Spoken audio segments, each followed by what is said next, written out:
Hi, my name's Matt Gunn and this is Rocket. Rocket's a 2-year-old collie cross. Here we are, another beautiful day at Treble Cone. Monica in the background and another training session ahead of us. It's going to be awesome. Hey, what do you reckon?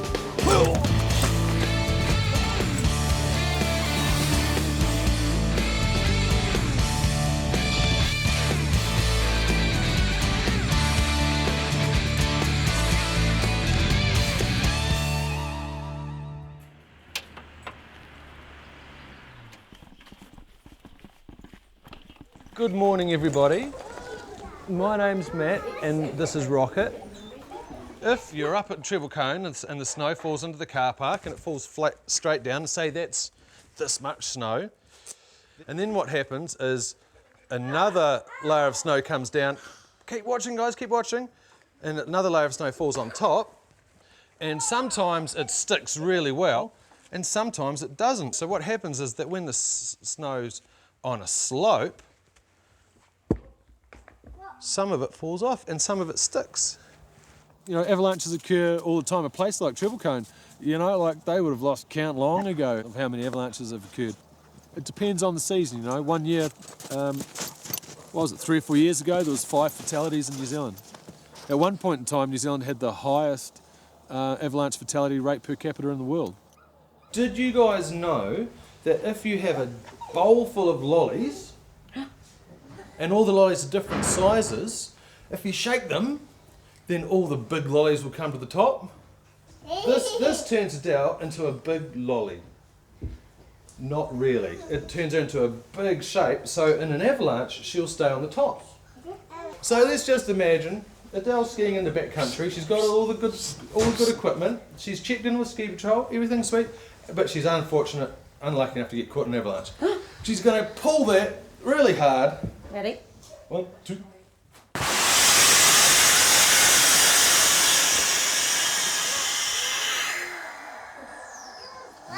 Wow! Oh yeah, by the way, it's going to be quite loud.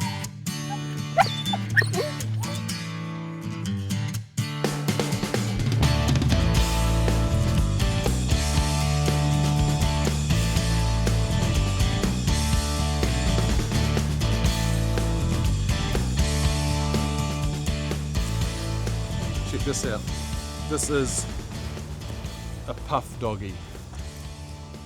So to start the day with the hound, we put his jacket on him, and this is part of his classical conditioning. So he knows that the game is not too far away.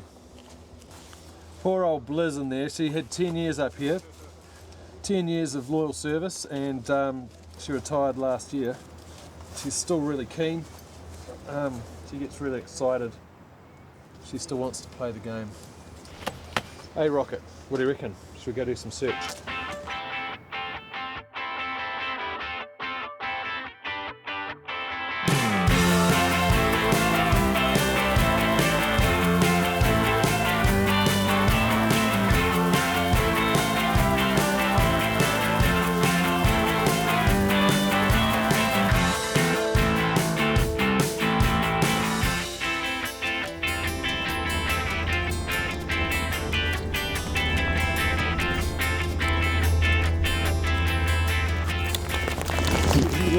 You like it. So, you know, right from the word go, it was really important that we made his association with snow really exciting and positive. Again, it's that classical conditioning principle of dog training, and so every step of the way we've made really positive. You know, we've hung out at the lift while it's been stationary, and then we hang out while it's going and give him treats and make every step of the way really positive. And the end result is you really like it up here. He just loves the snow. That's awesome. This is our Medal of Honour. Landsat Search and Rescue. This is what we put all the time and energy into. This is what operational dogs get given. We're all members of Landsat Dogs, but that's a volunteer organisation and it's just good luck that there are any dogs involved.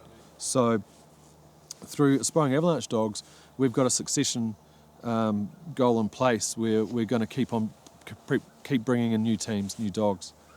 And Aspiring Avalanche Dogs is an autonomous non-profit organisation with charitable status based out of Treble Cone, where we are here today.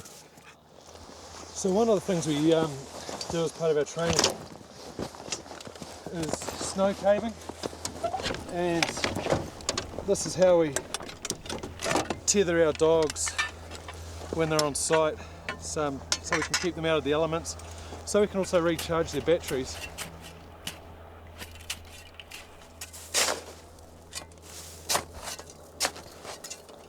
So there's a good rocket hole.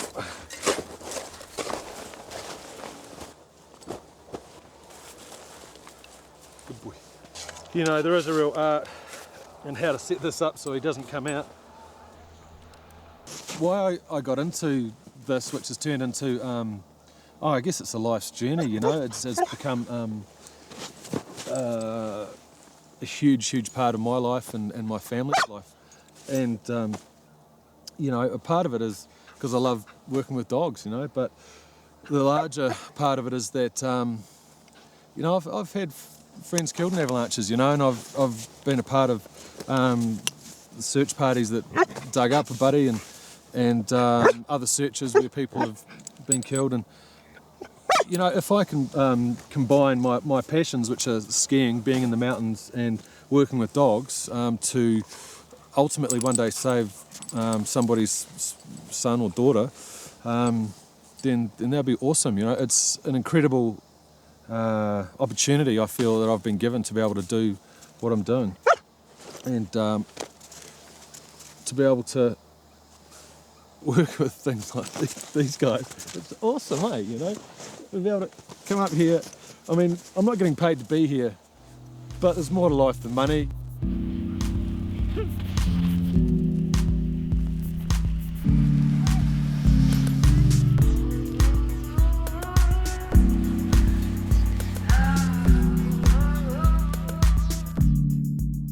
Essentially, I was in the Erie Mountains with a team of friends, including my son, and we'd had an amazing morning of blue sky powder skiing.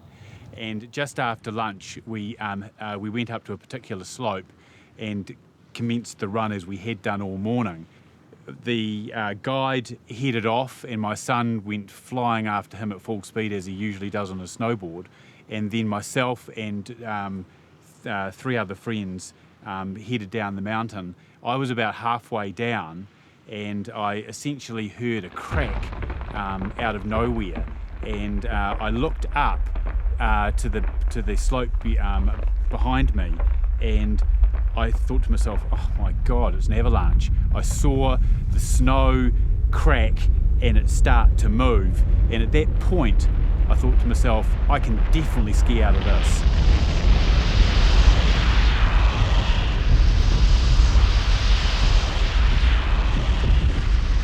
All the snow around me basically liquefied, and before I knew it, I was head first heading down the slope.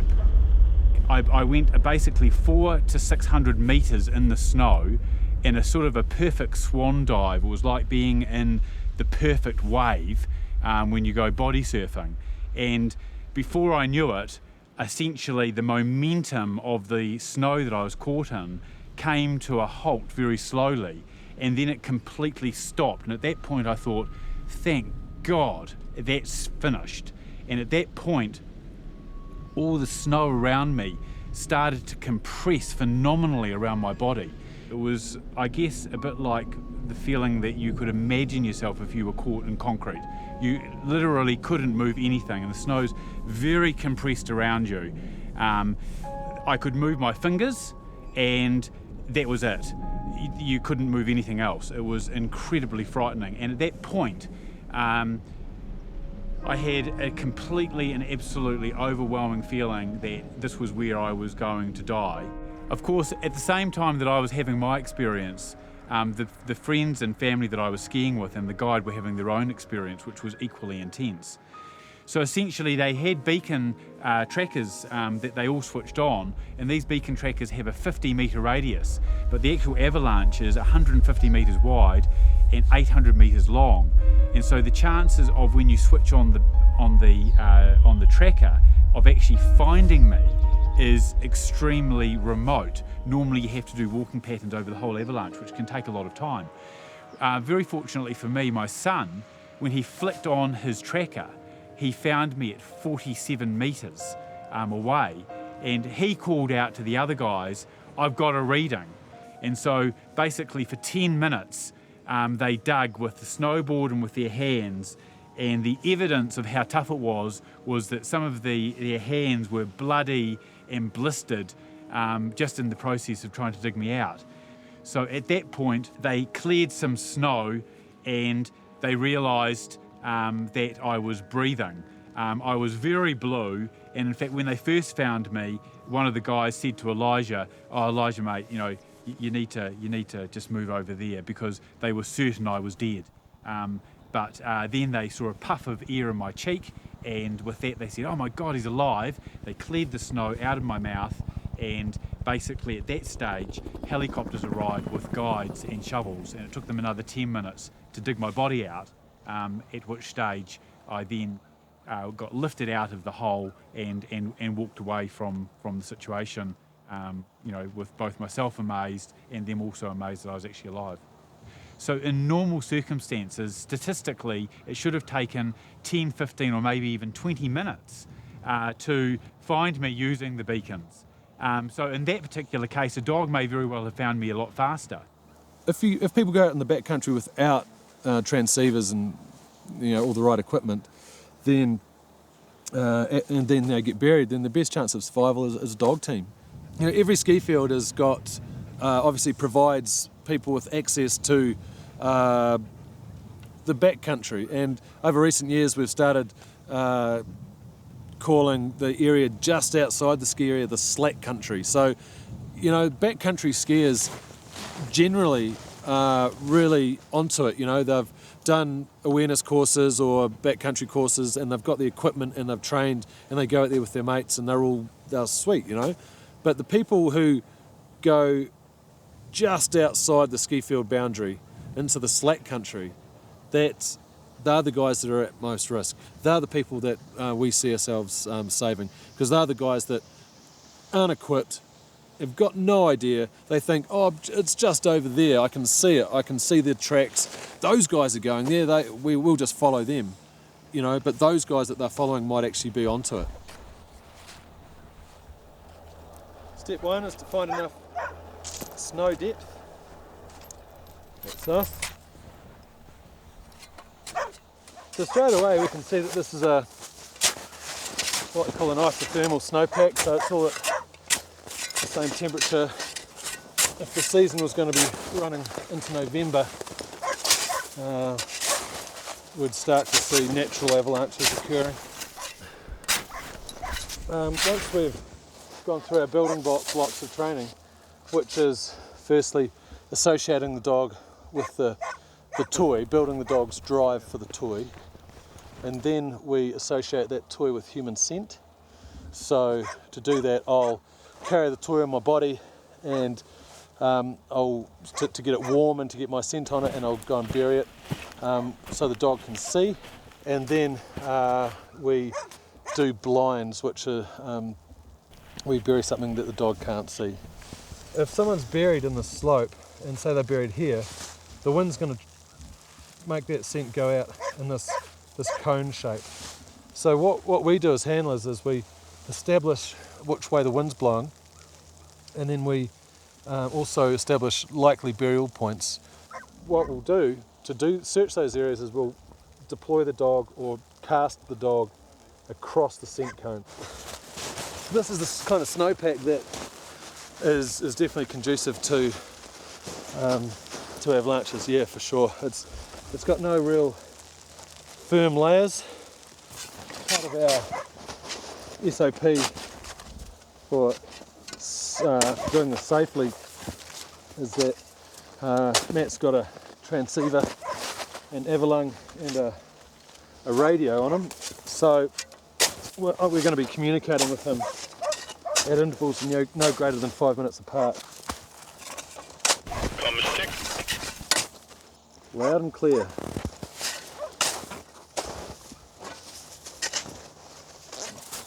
I'm anticipating that he's going to find him pretty quickly, but I'm going to make it a little bit harder for him, and I'm going to go down slope. This will be a piece of cake for him. Do you want to play some search? Hey, what do you reckon? So obviously Rocket is well and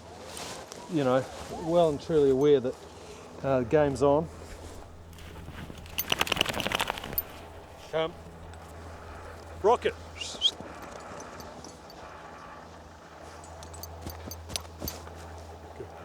If I was coming on site for the first time now, I'd be firstly establishing whether there's any further avalanche hazard above us, or whether we're in the drainage of another avalanche path. And I'm figuring out which way the wind's blowing. Copy, Matt, you're good in there? Good, ready to go. So I'm going to assume the position, whisper a couple of sweet nothings into his ear. You ready? Hey, ready? Seek!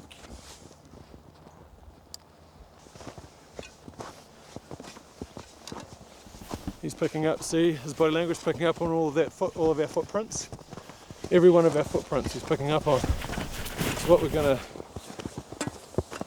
see is him hone in to the point in which it's strongest. What you got? So that's a strong enough indication for me to give him some encouragement. What's he got? Oh, ho, ho, ho. Woo! What a good boy! What a good boy! Woo-hoo-hoo-hoo. What have you found, mate? Woo-hoo. Oh, what a good dog! What a good dog you are! Woo-hoo-hoo. What a good dog, Rocket! What a good dog you are! Now this is one of the few times that I'll let him win. You know, when you're doing obedience stuff, you don't let them win very often. But this dog, woohoo! Oh, good boy, Rocket! You're a good dog! And this is the most animated he ever sees me. This is the most important thing in the world. Woo-hoo-hoo. What a good boy! I've never seen a transceiver searcher beat a dog in a one-on-one race. You know, those are so quick. In the right conditions, they can pick up a scent over a vast area very, very quickly. It's my firm belief that having dog teams that are well equipped, that are well drilled, based on ski fields, will save lives, you know.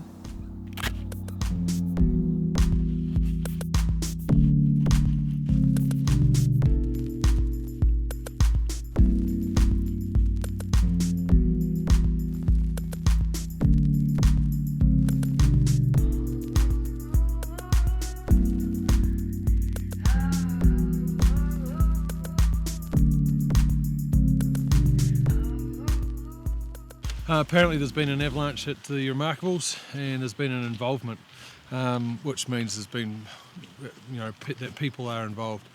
So at this stage, Brendan and I are going to rendezvous here, and we're going to get our gear together, and we're on standby. So information just kind of comes in dribs and drabs, and so at the moment we're just focusing on getting ourselves geared up, making sure we've got our act together in case we do get deployed.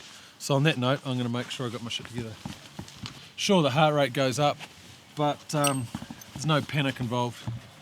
It's just a case of doing what we've been training to do for all these years. The likelihood of us getting there and finding them alive is getting less by the minute, but the likelihood of the initial teams on site finding them alive is much higher. So it's down to the police whether we get deployed or not. What happens is that because we've got senior handlers on site or on their way to site, they will establish whether they need more dog teams. If it's a big event with known multiple burials, they'll just say, yeah, get every team that there is in the region on their way. So whereas if it's a small isolated event, and the only reason it's being searched is because there were no witnesses to see that there was definitely not anyone involved, you know, that's why they might just go, oh no, we've got two teams, we can handle it. I hate the waiting bit. When there was a fatality at Coronet, Brendan and I spent about an hour waiting, you know, just to be stood down.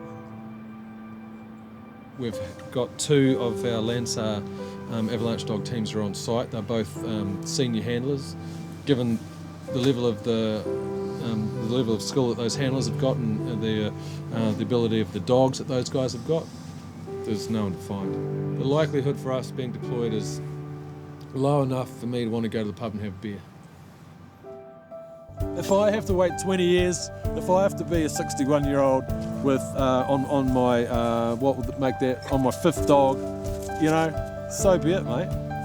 That's cool. I'll wait. That's fine. In the meantime, I'm just going to keep having a great time with the dog. I'm going to keep putting in hundreds of hours of my own work. I'm going to keep putting in my own money, you know. I'm going to extend the mortgage again if I have to, you know, whatever it takes. Onwards and upwards, mate.